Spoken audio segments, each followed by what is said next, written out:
check. DPS, go. Inco, go. PUS, go. Surgeon, go. Booster, go. Copy that. We have a go from you guys. This is Talking Sound. Well, hello, everybody, and welcome to the Talking Sound podcast. Chris Jordan, your host here, coming to you from Austin, Texas. Please do not forget, Talking Sound is now brought to you by Podcast Cadet. PodcastCadet.com is your place to go if you're trying to start a podcast for yourself, your friends, family, church, school, fun, whatever. We handle everything from the tech behind the podcast, teaching you the tech behind the podcast, teaching you distribution, monetization, everything, soup to nuts, A to Z. All we do is podcasting and teach you how to do it. Stop on by podcastcadet.com today. Use the code TALKING20 on your way out the door to save 20% off your entire purchase. On that note today, our show today is about podcasting. I am so happy to bring on Tiffany Yungren, owner of OMH Agency, a fantastic place out there. You can find them online at onlinemarketinghelp.net. They have a fantastic new program out there called the Podcast Ignition System. It is out there for people that want to streamline and make profit off of their videos, podcasts. It's literally a one-stop turnkey service where you bring them your piece of media, and then they turn it into custom-made pieces of media for every platform out there. Absolutely amazing stuff. Really great things going on. Tiffany, welcome to the show. How are you today? Hey, Chris. Thanks so much for having me. I'm doing great. Thank you. Absolutely. I've been excited. I mean, we met on social media, and I want to say it was within one of the podcasting groups, something like that. And when I started doing a little bit of research on what you're doing with the Podcast Ignition System over there, it was like, wow, what a great concept. Because there are, like we were talking about in pre-show and in our private conversation, there are so many facets to podcasting. Even as a former on-air producer for broadcast in radio and television, there are so many facets that go into every single show and getting word out about that show and engaging the audience, everything. And the fact that you guys over there at OMH Agency have come up with the Podcast Ignition System to really take those podcasters that are trying to reach the next level of their game and help them out, give them a leg up, and really empower them to be able to hit those markets without having to become an expert in those markets. Yeah, it's so exciting. And I appreciate that. You know, I feel like it's my baby. I've been doing podcasting for a few years and I love it. The system we're super excited about. And it's like your kid, you know, if someone goes and looks up your kid and they come back to you and they're like, get it? It's just this moment of like, oh, you get it, you know? Yeah, I appreciate your enthusiasm. That's exactly how we feel about it here. Yeah, well, I mean, myself as someone, like I said, who has experience, I caught this bug from teaching years ago and from being in broadcast. I loved broadcast production. Even in the world of production, period, most of my time has been spent behind live consoles, whether it's been audio or video. I live for the live moment, for capturing it. Studio is great where you can do it over and over and over, but when you have that one chance to make it right and make it happen and broadcast it out for millions of people to watch or listen to that day, like there's nothing like it. There's nothing like finishing a 4-hour broadcast run of the day, and everything went great. Every cue went off perfectly. We had things randomly pop up in the news cycle and handled them. Like, those moments are great. So for me, that's where my love of podcasting comes from, and why I started Podcast Cadet was I saw so many people who were struggling with this medium, who have a great idea, have a great show, and just don't know the nuts and bolts.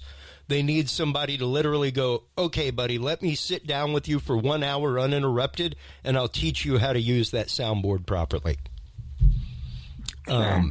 And to know that you guys have really taken up the next step in that chain, which is the social part of it, the what you're doing with your media, because most people literally just produce their show and put it out there. They don't think about the social media side of it. They don't think about the other facets to engaging your audience.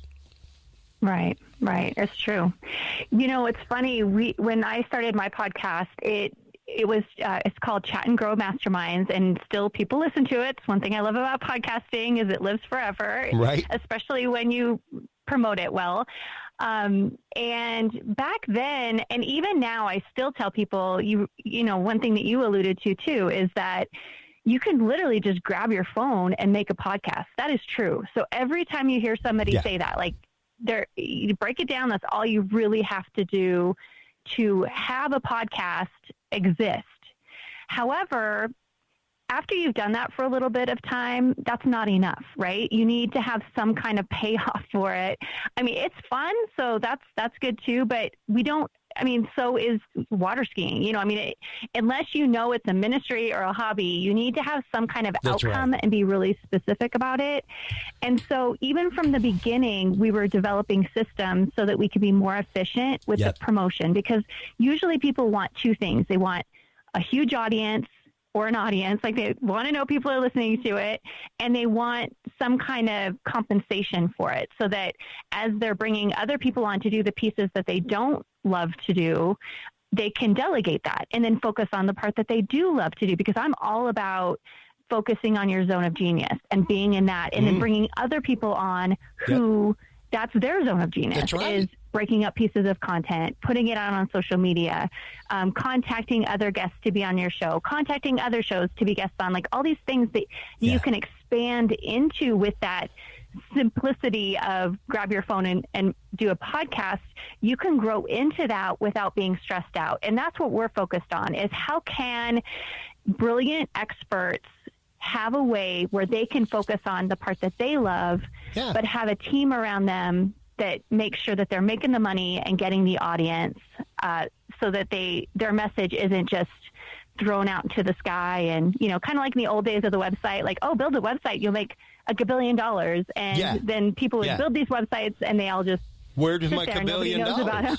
But I built a website, and that's just it, though. That's just it. Like, and I hate being harsh. So, like, on occasion, the producer hat in me comes out, and that producer hat, folks, is like whether I was engineer for a band and literally had to tell them, "Hey guys, I know you think you did great tonight. You didn't. It was horrible. Like, I have never seen you play more sloppy." And it's like, it's a hard thing to say, because, like, you're supposed to be cajoling people and patting them on the back, right? No, not if you're their producer. If they had a bad day on air, you got to let them know. Right. If they went off brand, you got to let them know. Right. And you think about it, when you play sports, it's the same way. That's right. You don't want your coach just telling you, like, oh, great job, because you're never going to get better. That's you're just going to be stuck on the sidelines, you know? Yeah, you wouldn't pay a personal trainer for that. You know, and it's a funny mentality to get into, because it really is. And like I said, I hate being harsh sometimes, but on occasion I tell people, like, straight up, like, wow, this post kind of comes from one of the worst sides of entitlement. To just as a musician, period, to think that you made something, now you deserve money. No. That's a pretty haughty concept to have, number one. Number two, have you worked for the money? Have you actively put the time in to make that happen? And that's just it. Like, there's a lot of people out there making shows with just their phone, putting it up directly, not really considering about a brand, and then wondering why they're having a hard time monetizing it later. And it really is one of those, if you want to make money with it, just like any band, you got to think about that from the beginning. You can't be like the sloppy band that comes in and drinks their money away with a bar tab all night, and then next time around, 2 years later, demands $500 a night. Everybody just knows you as the drunk band that just drinks their pay away. So why do you need money now? I thought you played for beer. And that's one thing I like about your approach, too, and I totally agree with it. It's like we're pretty much focused on serious podcasts. That's right. Serious podcasters. So there's the podcaster who just loves to do it. They just put it out there. Hey, do it. Whether or not they expect anything out of it, that's totally up to them. Like, that's you do you, boo, But for us, we're always focused on, like, if you're serious about podcasting, then we've got a lot to talk about, That's right. And I think that's also your approach is you're looking for the people who want that kind of professionalism. It's a real thing. It's not a hobby. It's part of the company. It's part of the brand, and then you just get to, and it's so much fun. So part of the time I feel like I have to almost remind myself, like, remember, this is part of work. I get to count this as work. This is super awesome. I know. But if you treat it like a business, you get the reward in addition to just having fun with it. And I think it's a lot more fun because when we treat it seriously, you get such a huge reward. You really do. In addition to just the absolute sheer enjoyment of it. Yeah. Of the process. And I mean, I can definitely attest to that. Most of my shows have been grown organically. Like my Dudes and Beer podcast literally started off as the concept was, okay, everybody bring a 6-pack and a couple of topics, and we're going to have an open, unabridged, no name calling conversation. Open minds, open hearts. I want to know what you believe about this and why you believe it. Nothing more. I don't want to convince you of my paradigm. Just open conversation over a couple of drinks.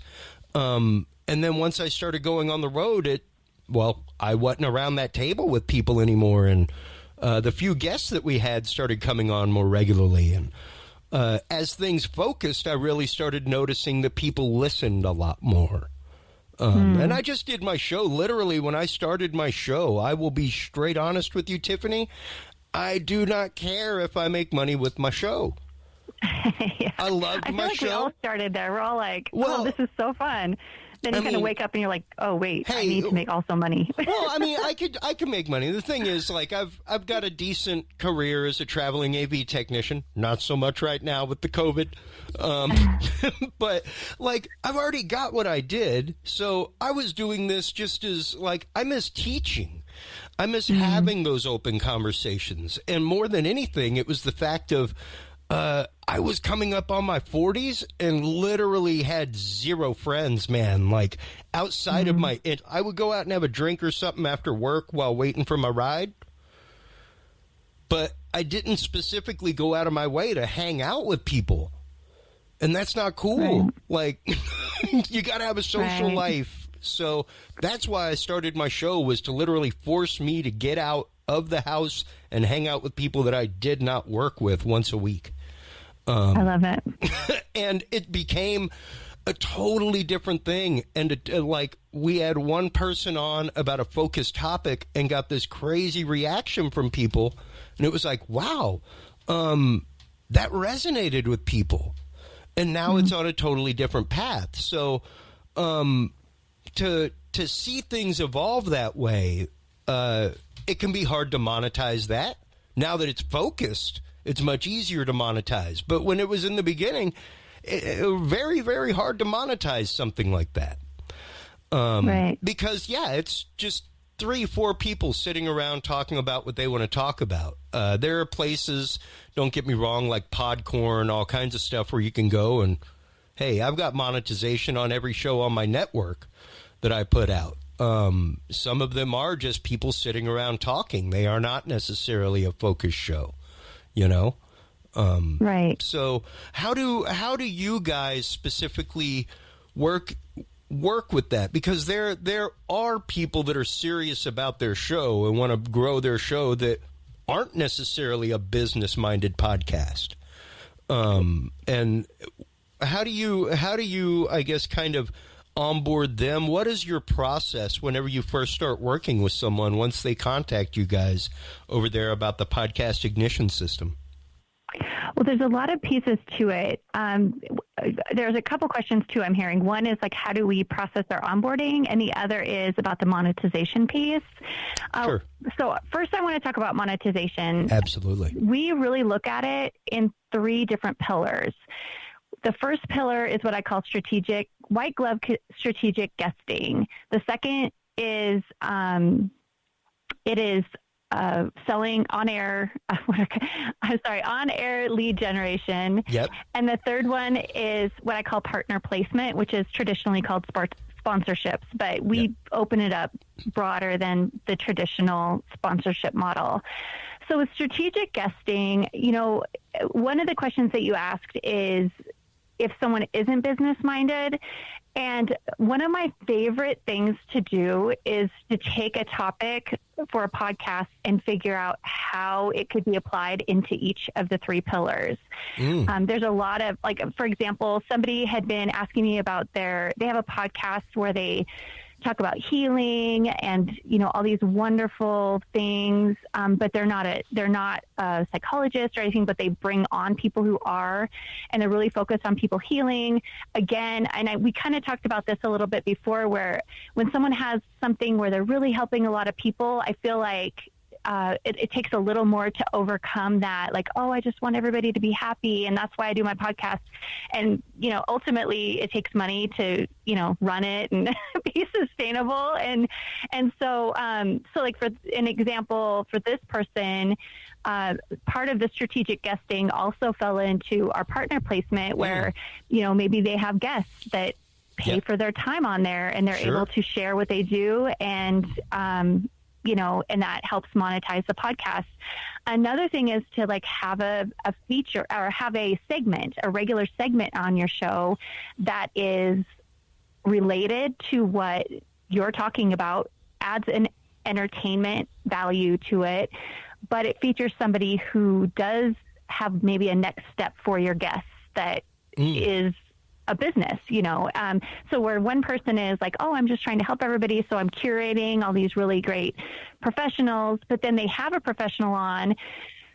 One thing to keep in mind as a podcaster is you have listeners. As you're building your listeners, they want to know what to do next. I mean, if you're changing their life, especially if it's entertainment, there's a different approach, but in this example, there's a next step that they can take. And this is true in most business examples too, is they're listening to you. They're like, oh, you just are laying all this amazing stuff on me every week. But if they're able to listen and then you give them an action step, that's right. That, it's just really powerful. And if you don't have a business, that lead generation, that on-air lead generation is really that call to action. And if you don't have a business, you can have guests on who do, and they can have a free something that the person takes action next. So that's right. Another example that I had, we have our show about podcasting, but I have a friend, and I don't know, I'm still talking to him about this. I don't know if I should just share this there, but I'm going to. He is so brilliant. He can tell the most amazing stories about history. And I'm going to just admit, I hate history. Like, if you start telling me that you're going to start talking, I love it. I respect it. And I know I should know it. And I know it. The but shark I don't eyes happen. They just roll back in your head. Oh my gosh. I just feel like, do I have to be part of this conversation? But he has a way that it's just so fascinating to listen to him talk about things. And he knows everything about marketing. So he's got all these really great marketing historical tidbits. And it's always like, he always starts it with, it's really interesting. It's really interesting. Or he always has this beginning and you're immediately intrigued. Like, what is interesting? Please tell me. Yeah. And so I'm trying to talk him, and this is a really good example of partner placement, where he and I both have the same target audience, but we don't directly compete with each other. And so I want him to come on and have like a historical moment about marketing, and then say, something about marketing in the past, because my audience would love that. And it would be a moment where we all got to have a 2 or 3 minute story, but it just shows it would really enhance the content, so my audience would be happy, and he could have a podcast or have a piece of a podcast without having to produce it. He That's just right. would submit the content, and I'm promoting him. So there's just a lot of ways that you can partner up with other people and monetize that opportunity. And wait, you mean like how I go had ahead. you on my podcast? Exactly. Because we and service then- the same market, but different facets. Same exact Exactly. concept. Exactly. So I don't know. I honestly, there is just not an industry or a topic that you cannot monetize No, with. that's right. And two, I am very much protective of my audience and the content. And so I am not, when I say monetize, I'm not talking about Squatty hurting potty. the content or hurting the experience. It's just, there's a way to enhance it That's and right. also monetize your podcast. Well, and that's one of the concepts that I teach people in our monetization workshop is that you, number one, there, like you're saying, there is nothing that can't be monetized. The prime example of that, everybody, go look at Howard Stern. Hands down, like one of the most risque shows, like so risque that he helped launch Sirius so that he could do his show the way he wanted to do it. Had enough sponsorship behind him to do it. So anything can be monetized, like you're saying. And I think the concept is that people get hung up on is the type of monetization. They listen to big names. They listen to their Mark Marons, their Joe Rogans.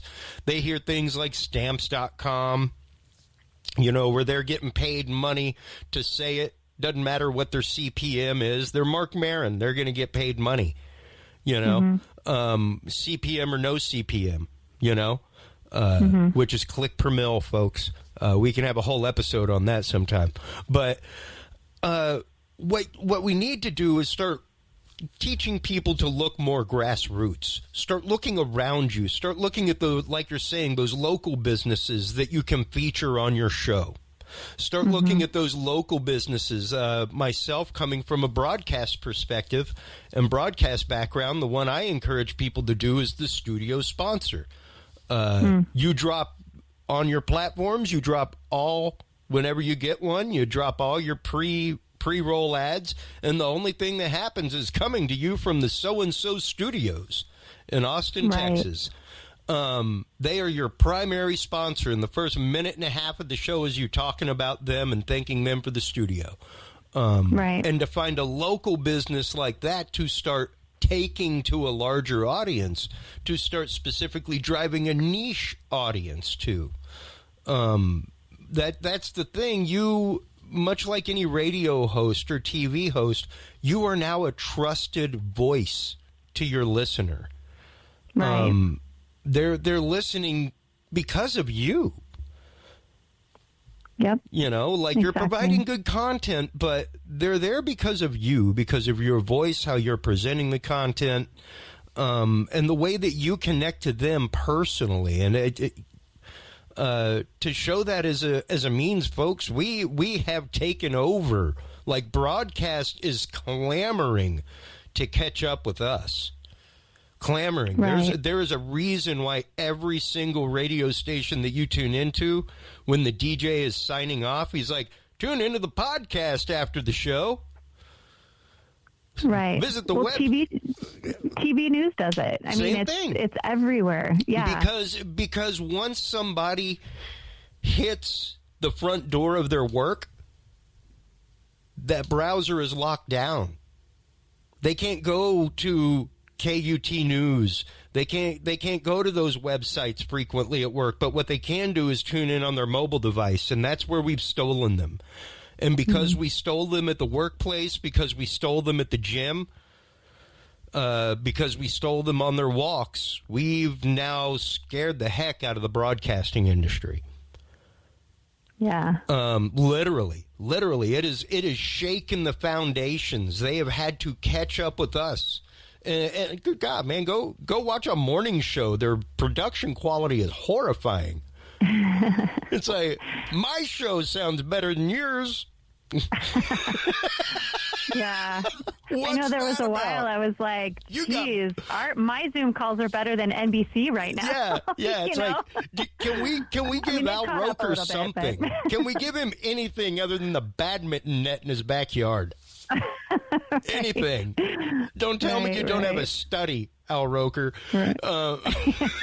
Like a home weather suite. I know you do. Yeah, exactly. And that's just it, though. It's the concept of trying to broaden your horizon, trying to think of different means of monetization. And I think that that's really where your marketing agency experience with this to begin with really, really comes into play, because like you're saying, to find those people, to find those partners, to get content with, to share content with, that kind of stuff is absolutely essential. Exactly. The one other thing that we do that, and I kind of skipped over it in the 3 pillars, but It's all right. our white glove strategic guesting is really powerful. And the key to that, this really works the best if you have some sort of business that is related to your podcast, or again, if you partner up with someone who does have a business, and then they can reap the rewards of this. That's right. But if you prospect your guests just like you would for your business, and you bring them on the show and have a good portion of your guests be people that are your ideal clients, number one, you have your finger on the pulse of your target audience. Like, it's That's beautiful. right. We do this, and I absolutely love it. My second podcast was called Breakaway Agents, and I tested this model, and it was beautiful. Like, I was able to get top agents all across the country. And as a marketer, to get in front of these people, it's almost impossible. Yep. But with a podcast, once I convince them it really is free, I'm really not going to charge you for it, because now people are more familiar with it. So it's a lot easier now than when we first started. But being able to get in front of your absolute ideal audience like that is just amazing. And then the way that we break up our guests, we're really strategic about it. The bulk of it are ideal clients, and this is how we work with our own podcasters as well. And sometimes we'll switch around the percentages, but typically the biggest bulk are potential clients and existing clients. Existing clients, what's really nice is it increases their loyalty. Like, they're already loyal, but then suddenly you're promoting them in a whole nother way. And then another segment of our guests are strategic partners. So people that we might end up having as sponsors, or, again, they're people who share the same target audience that we do, and we just want to collaborate with them somehow. And that manifests in a lot of different ways. The third segment of guests are what I call rock stars. We want to make sure that we get people on that, all my podcasters, and I know I do, we all have like our list of rock stars of like, oh, someday I'm going to have this person on my show. Oh, yeah. And, so that strategic guesting and doing it really deliberately, we've actually got a marketing platform called My Pod Blast. That's what it's focused on is white glove strategic guesting. It's not just about getting the guests on, but we build the most amazing relationships with them because they get very well communicated with. They get materials on how to be on a podcast, how to get the most out of it, and then we just continue to communicate with them all the way throughout the interview process, and then even beyond. We're like, this is when it's coming out. Here's some ways you can promote it. We've got our 15-point promotion guide for guests. But again, just that white glove service for our guests. I could basically, in fact, I've gone back to some of my rock star interviews from my previous podcast and gotten them on again.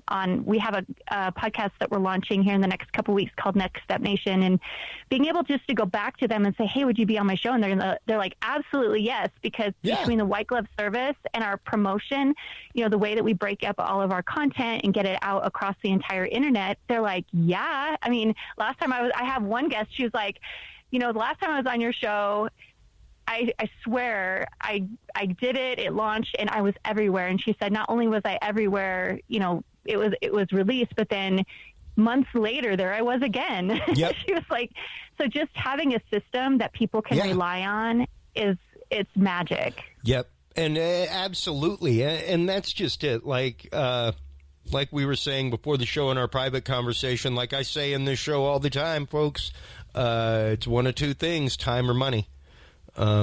That's just it. Like, it took me years and years and years of organic work to get Dudes and Beer to the point where it is now. Where, yes, big name guests, the likes of like Coast to Coast AM guests, international speakers, authors on fringe topics, things like that come on. And it's great. And it's mostly because they see the fact that whenever they come on my show, I promote their books. I put their books up on my website. I ask if I can share their YouTube channels. Whenever they post up something like, hey, I'm speaking at this conference, I share it to my groups and my pages. Stuff like that. So even like I'm promoting them even when they're not on my show. Well, and the beauty of podcasting is, you know, if someone's listening right now and they're like, yeah, but you know what you're doing. You've got over 200 episodes out. If someone's starting out, you can still get a rock star guest. That's right. Podcasting is amazing for that because if you truly have respect for an expert that you see as a rock star and you're like, hey, in fact, and I use this all the time, but I had Neil Patel, the king of SEO, on my very first podcast. Like, I didn't even record more than 15 episodes. But I truly respect what he has to say. I use all of his stuff. And I was in an airport and I got an email, you know, one of his email newsletters. And I just responded back and I'm like, I would absolutely love to have you on my show. I read these all the time. I think you're amazing. This is my vision for my podcast. And, you know, it would just be such an honor to have you on my show. And I got a response back to me and to his assistant saying, set it up.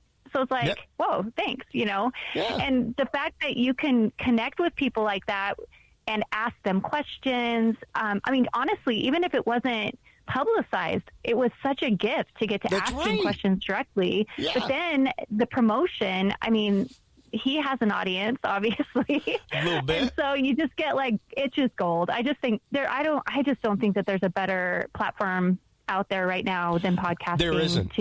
There is for not. A whole business. Like, you can build your entire business model. You can have your sales funnel based on your podcast. You can have your promotion based on your podcast. Your entire content marketing system can be based on your podcast. It is absolutely, it's just the most powerful thing available. And then at that point, you can write it all off as part of your advertising.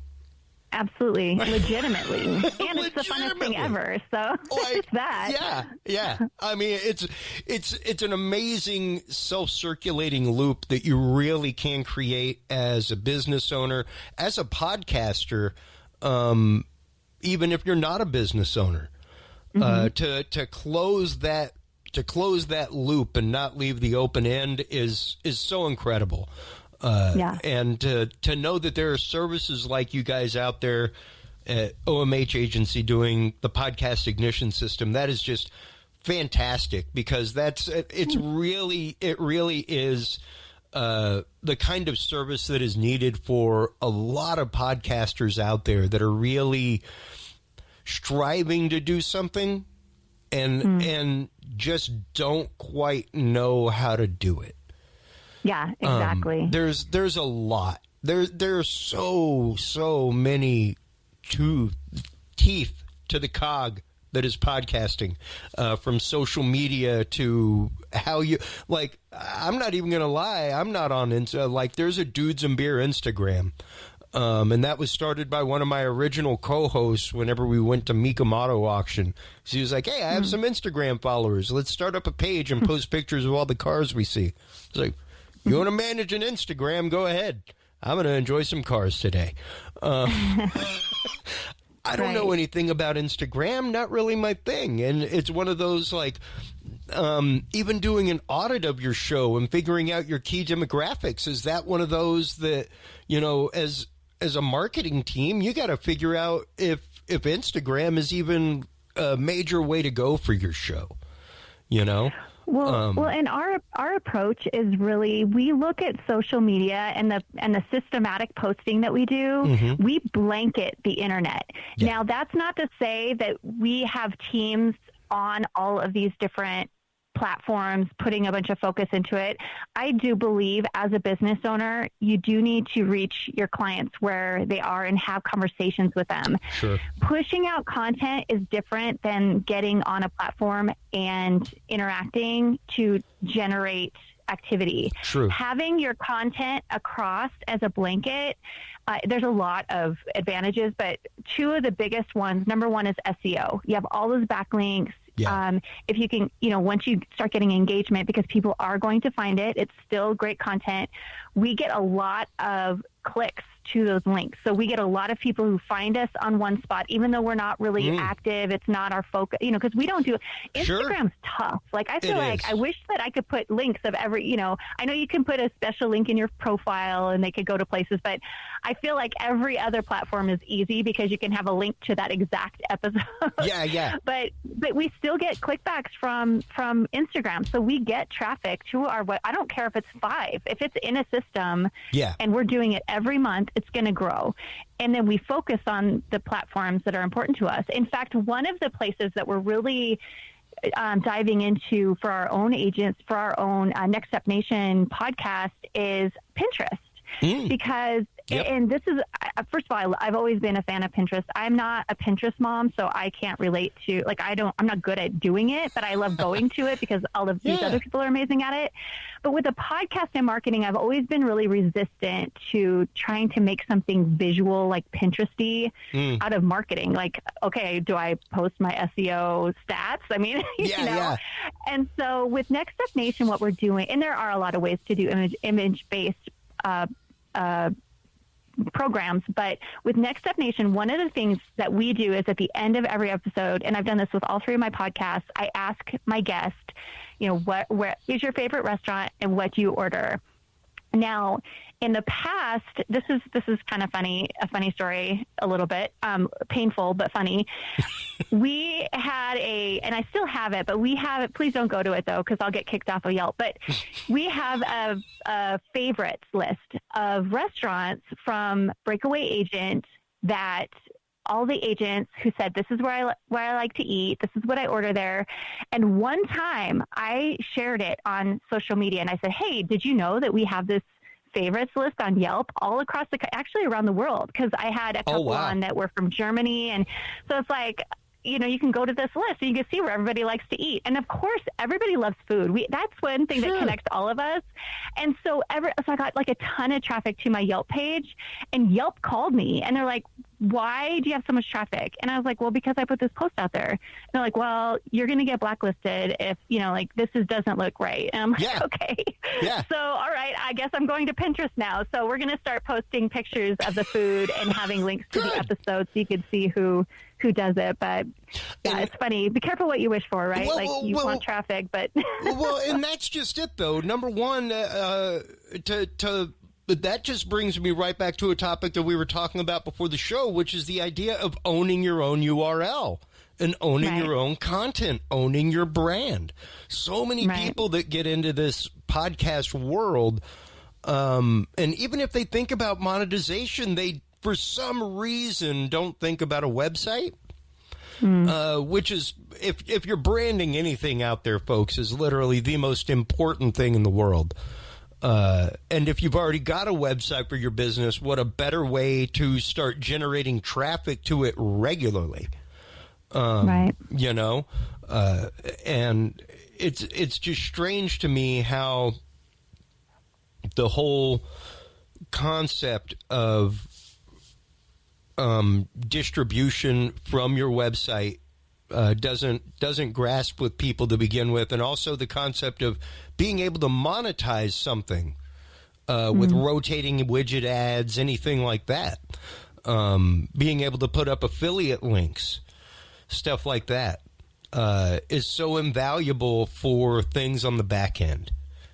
And it's really something that I think people have lost track of.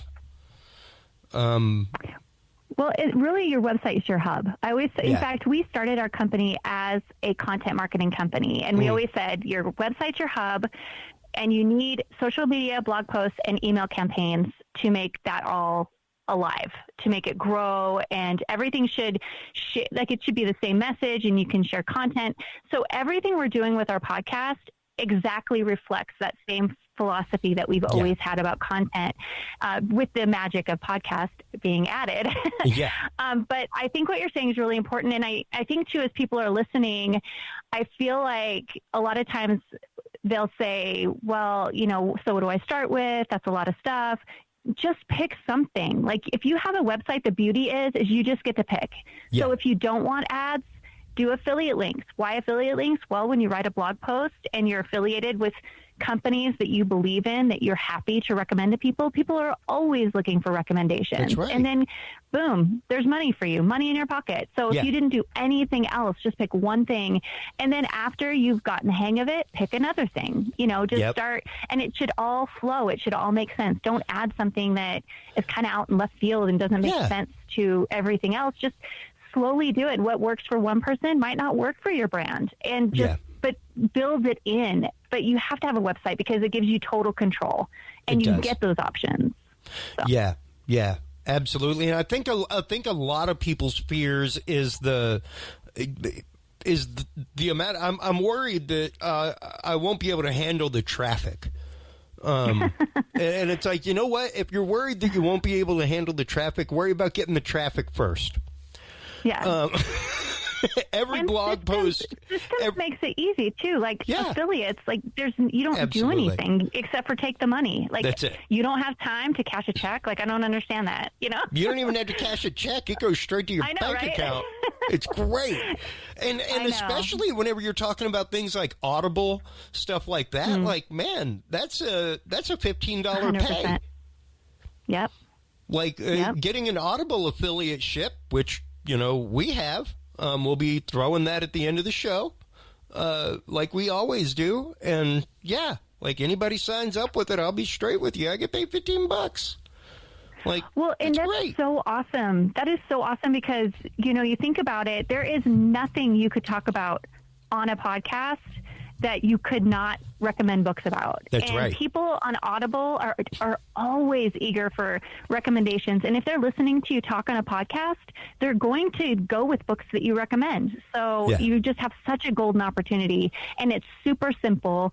And even if you got a URL that you started collecting these books that you recommend, and you're on the air and you're like, hey, go to chrislovesthesebooks.com and and see what books I recommend. Make it easy dudesandbeer.com /store. Right, that's what was that? I said dudesandbeer.com /store. That's right. where you can find all the guest books from our guests there. Same thing here on Talking Sound. We sell all that stuff. Like whenever we have guests on, we absolutely go through and put up links to their books, all that kind of stuff. Because it is about supporting. It's about trying to get as much word out there about the people that you are interviewing. And literally flooding the internet with content. And for those of you that are worried about like crashing your website with traffic, here's the thing. If you crash your website with traffic, go out and buy yourself a bottle of champagne. Right. And then get yourself a bigger pipeline. Like I'm a big Coast to Coast AM listener, and that used to be like the badge of honor on the show was whenever they'd come back from commercial break and Art would be like, well, I have to apologize to our guests. Their website is down right now. We have apparently clogged their pipeline with too many listeners. It's like, yes. I know, I love that. Like, that's it's like, awesome. What if you woke up and you were so happy all day, it was just too much happiness?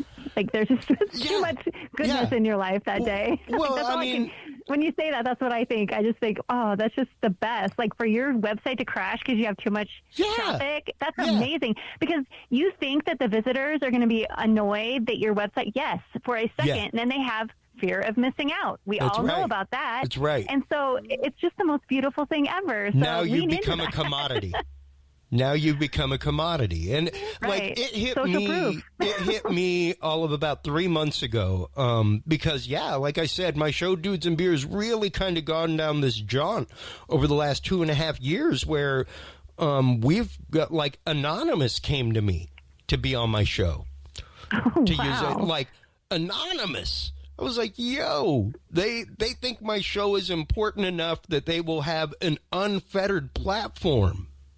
And that's amazing. That's amazing. Incredible. Yeah, 20 minutes before we went live, my website came under DDoS attack. Oh, geez. And it was like, I have arrived. This is my wife's like, my wife was like, you are insanely calm about this. I was like, you have no idea how pleasurable this is for me right now. Like, I've hit so many radars. It's amazing. And now I go look at my stats for that show, and like 50% of the audience is in the Richmond, Virginia, Washington, D.C. area. And it's, it's like, gosh. Hey, fellas, how you doing? But at the same time, it's like, wow, what an amazing point to be at where somebody considered my site important enough to take it down. Yeah. And what we were doing important enough to interrupt it. And that's where the moment of popping a bottle of champagne comes in. Like we said, if you crash your website because of too many listeners, have a proud moment. Like, take the day off, go enjoy yourself. Well, at the end of the day, podcasters, just like everybody, want to matter, right? You want a show that matters. And if your website goes down, that is a pretty clear indicator that you matter, you know, and I agree. So if that's your worry, then decide now what you're going to do to celebrate that, and hope that moment comes, because it doesn't come for most. I mean, it's pretty unusual. No, so. It's one of those, like, when you decide to do it, just go out and buy the bottle and start chilling it. Yeah. Put it out there. Exactly. You know? That's a great idea. Put it in the fridge like that. That's right. I got a special bottle of tequila, and we don't drink any of it. That doesn't get open until the day the website crashes from traffic. That's my site crash bottle over there. Yeah. Put it up on your vision board. You know, like, exactly. seriously. But these are things that, and I tell people that in my workshops all the time. If you have not put it down on a calendar, you're failing yourself. You're just talking about it. You're not actively putting a deadline on it. Once there is a date on, like, okay, we got to have a website up by this date. Now you have a plan of action. You have to do something. Until then, you're just hemming and hawing. Wishing. You aren't sure. Yeah. You know. So what can people do out there to really start? Because this is a service that they really have to be prepared for. You know, like you're saying, like we were saying earlier, it's not necessarily a service for every podcaster out there. But what do they have to do? Much like getting a marketing manager, anything like that, there are first steps that they need to do to prepare themselves and their content for this process. What should they be doing before they contact you over at OMH Agency to become part of the podcast ignition system? Well, before they reach out, you really have to understand your audience and what their pain points are. What kind of content are they going to want? You don't have to have a title. You don't have to necessarily have the whole show fleshed out. You know, if you have an existing show, we have an onboarding system that accommodates both. So we really work with serious podcasters. So if you actually want to make money, you're an expert, or you have something that you believe in and that you believe in yourself that you can do it, then we have a 21-day power start where we make sure you've got all your assets in place. So let's say you come to us and you've got everything. You've got your cover art. You've got your intro. You know everything. We have in this process, all that is put into place so that it fits within the system, so that the team can run everything consistently and all the pieces are there. Because I feel like a lot of podcasters just kind of fly by the seat of their pants. Yeah. And it makes it so that your team, instead of having this flow, they're like swatting at flies, trying to get all the content out. Yeah. So I want to take that swatting at flies, and we actually work with your VAs to get this done. And we also are certifying what we call our virtual production assistants, and they run a lot of this. But we also will certify your VA to do it as well if you already have a marketing team. But I want to take them from where they feel like they're swatting at flies and trying to chase you down for everything to where they just get on a bike. They've got a map, and you know there are a couple hills. You know that there's some stuff to do, but you trust the process that all you got to do is the next step. And then before you know it, you're at the end and the crowd is there. And then you do it again for the next episode and the crowd just gets bigger and bigger and bigger every time. Yeah. But that 21-day power start, not only do we help existing podcasts, but if you have your finger on the pulse of your audience, and we will walk you through getting your cover art. We've got places that we recommend that you can use, or if you have a graphic artist, but we just make sure that you get all those pieces in place. Those 21 days, I hog the host. So my team helps with the VAs and I hog the hosts. I'm a host and I've done podcasts, so I know I don't like dealing with all that stuff, but there are things in the beginning that if you skip, you are crippling your team. Yes. And so I make sure that all those things happen with the least amount of pain and with the most amount of delegation. So even though I'm hogging the host, a lot of it is like, okay, give this to this team member, give this to this team member. Because again, we're really protective of making sure the burden feels light. And then with the VAs, we want them to be empowered with everything they need to be hugely successful and make their host really, really happy.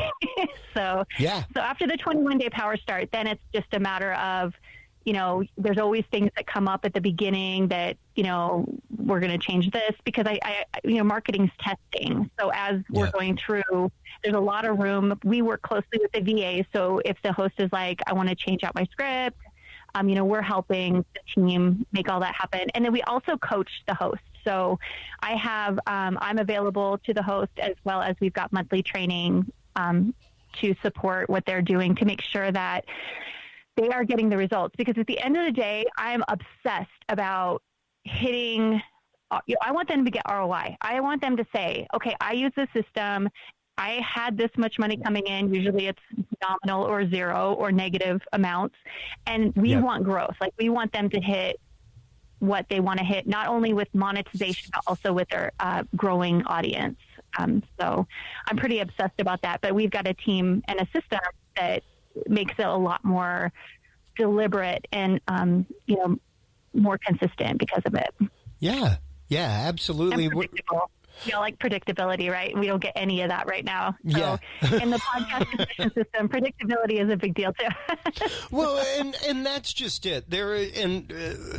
That's one reason why I lean heavily on my rock and roll roots, because and any marketer will tell you this. There is a system, and if you work the system will work for you.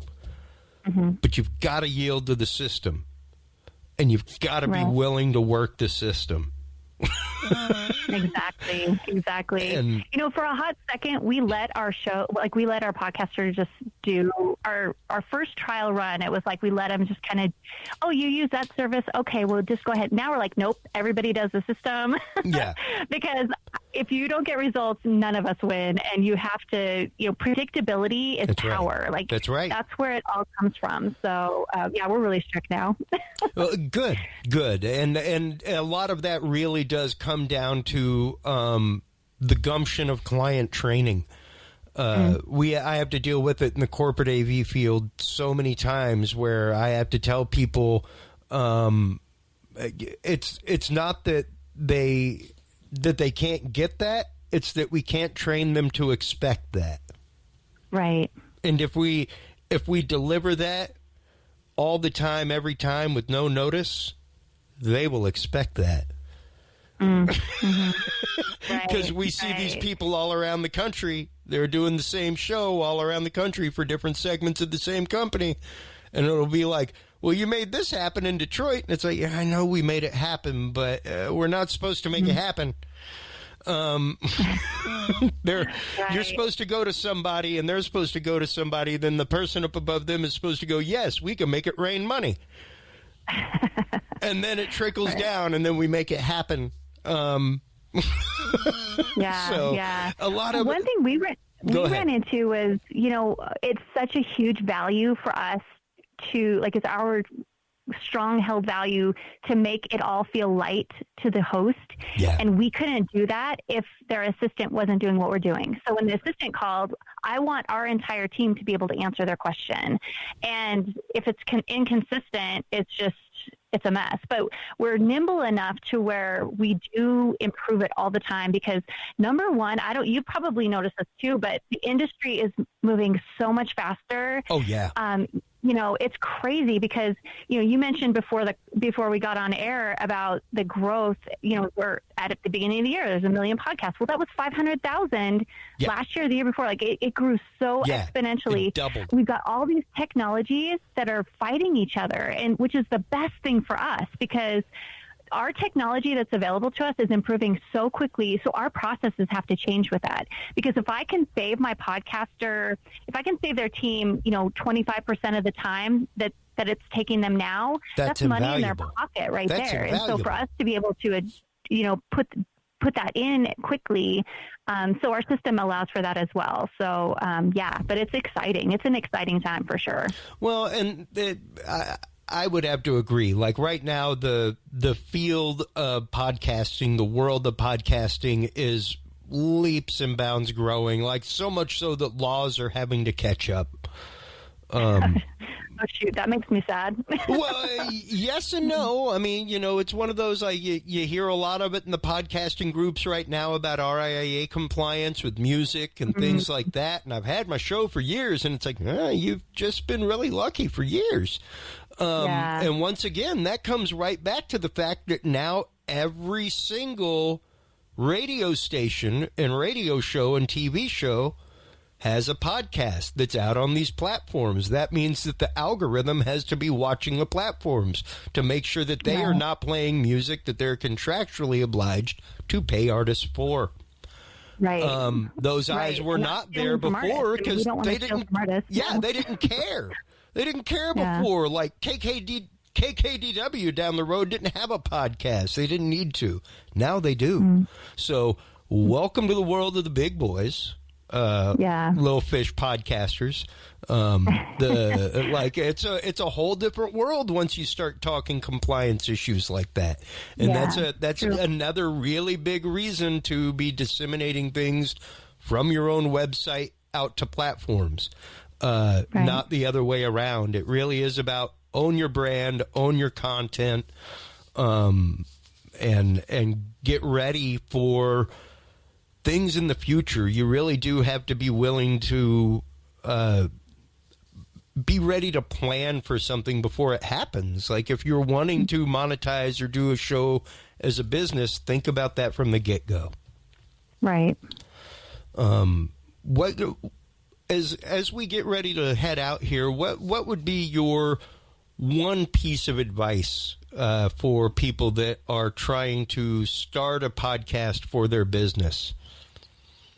Well, all of the things that we talked about just now, it again makes the podcast feel very heavy, but there are ways to lighten the load. So if you have something to share and you're excited about it and you think it'd be fun, you are right. If you think that you have to wait until you have 100,000 listeners or however many before you can monetize, that's not true. It's just not true. And it doesn't have to be hard, but it does come down to systems. Yeah. You can either, take the time to sit down and create systems and do it wrong the first 20 times like everybody else who made up their own systems, or partner with somebody who already has the systems in place. So you're instead testing which makes the most money, which makes the most sense, so that you're focused on the front end and the fun part, really. Letting professionals kind of help you along the way, whether they're, taking your training or getting your consulting or using the podcast ignition system. There's just a lot of options, and those options are growing. Just partner with somebody that makes sense to you. I think that's another thing is they're like, oh, there's so many people out there and it's a new industry, who does this and who does that better. At the end of the day, just talk to people, read what they're writing, see what they're putting out. And if it makes sense to you, then give it a shot and, just start, do something, like take action, and don't wait, because it's like waiting, how soon can you start making money? Why wait for that? Well, it's just the fact that anybody in business will tell you there is no perfect moment. The perfect moment is when you decide to step up to the plate and swing, because that's the only way you're going to hit the ball, period. Exactly. So you got to be willing to step up to the plate and take a swing and do it. So, the fact that you guys are out there with the podcast ignition system at OMH Agency is really fantastic for those people that are really trying to hone things down, really trying to polish content and show the way that it is being presented to the world on a mass scale, and really dialing everything back to Moonbase Alpha, to your place, to your one distribution site. So kudos to you guys for coming up with such a great system. So amazing. And if I'm not mistaken, correct me if I'm mistaken here, are y'all also working with producers, editors, things like that as well? Yeah, we collaborate. I love collaborating. It's really my favorite thing. Any opportunity we can work with other people who geek out about podcasts as much as we do is very welcome. Because we are the system, anyone who implements the system we can work with.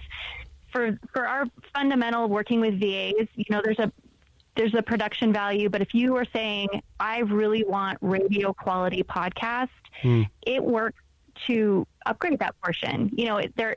Although we are like, you have to use our system, there are definitely parts of it that at any stage you can upgrade the production value of any piece of the content. And it works very well within what we do. And we get it. Like we know the different options and value those things as well. But everyone has different priorities and different goals. And so we try to be sensitive about what we coach people into doing based on their goals. So, but yes, I love collaborating with editors and producers. So, yeah. Fantastic. And that's something that I really wanted to point out, because, a lot of people may be like, well, I've already got somebody that I work with. Yeah. You may be working with, like, I'm a producer, things like that. I don't necessarily help people with the marketing side of their show. Like that's something totally different. That's a different service that I provide than when I am a producer. Like, my job as producer to make sure that you're on point with what you're marketing. So, right. Right. Yeah. So exactly. what are you trying to market is what I need to know, so that I can produce the show to match that. So, yeah. And our job, other than the guesting, like, we're really involved with the strategic guesting. I like that concept. From the rest of that, we start our production of the content based on that one file. So you want that, MP4, the movie file, the video file, and then that's where the production of all that content begins. Again, once the podcast piece is put together, I know the people who want the radio quality, it's just processed differently. It's like, okay, this is where you process the audio quality. Well, that is something that, obviously you're an expert at. So, yeah, there's definitely a lot of, we're really like the backbone, like we're the map. Yeah. And so you need all these professionals doing a lot of these things. We just make it so that if someone needs the machine running, we can get the machine running. Whether you upgrade the engine or not is up to you. So there's, like I said, there's you can scale it. You could scale it to any level, really. Yeah, and it's great, really flexible. The podcast ignition system, folks, by OMH Agency. Tiffany, thank you so much for taking the time to come on. Tell everybody where they can go to find out more about this, where they can go as an editor to get involved, where they can go as a podcaster to start taking advantage of your programs, things like that. And the blog, oh my God, the blog is absolutely amazing. Like I said, I was sitting here just voraciously reading before the episode started. So great stuff over there. Yeah, thanks, and thanks for having me. And your enthusiasm, but I'm just thrilled to do it. But yeah, if you are a podcaster, to kind of get to know us, the first place to go is podcastignitionsystem.com. And the first thing you'll see is you can download what I call our 101 pieces guide to getting content out of one file, 101 ideas of pieces and places you can put that content. And then also it has some information about the podcast ignition system and next steps. Once you feel like you're a serious podcaster and would be a good fit, the next step is a consultation, and we sit and talk about, I want to make sure it's a good fit for both of us. So absolutely. No one ever gets off the call without at least a couple good ideas on next steps, whether or not it's working with us. So if you are an editor or a producer, one thing that we do have is we're just rolling out our pilot program for our virtual production assistant certification. So people are trained specifically on our 40 plus pieces workflow, which is really the core of our content creation process.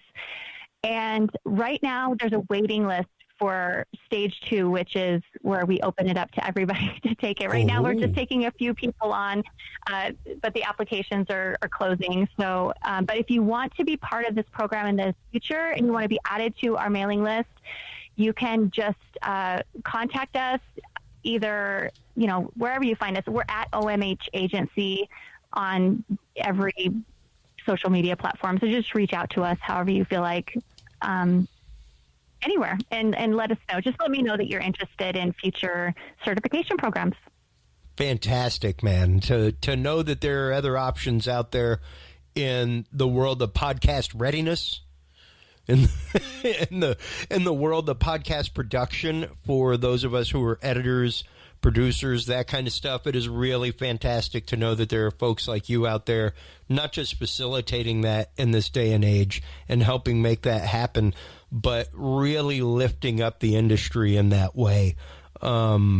Because it's things like that, it's programs like this that really do demand the industry to go to the next level. Right. Well, thank you. I'm a big believer in programs like this, things like what Blueberry is doing, things like Podcast Cadet. They are really rising tide raises all ships situation. Absolutely. The more things like this we have out there, the more professional our industry will become, the more professional we demand our industry to be. Absolutely. So thank you so much for taking the time. Please do hold the line while we close things out, Tiffany. While you're online checking out podcastignitionsystem.com as well as OMH Agency, make sure to stop on by Talking Sound Show. That is where you can find all the episodes of Talking Sound as well as the freelance AV directory. I mean, if you're a freelancer like me and really want a gig, I want a gig so bad. But if you don't have gigs going on in your area but still have companies that are out there, please do send them to us. We love adding things to the podcast, to the freelance directory, so that we can pay it forward to freelancers across the country. When the industry restarts, it would be great to have many places out there for us all to be able to go and get gigs regularly. Make sure to stop on by our parent network, HC Universal Network. That's where you can find us as well as other great shows like Dudes and Beer, Yes But Why podcast, many, many more. HCUniversalNetwork.com, everybody, is the website for that.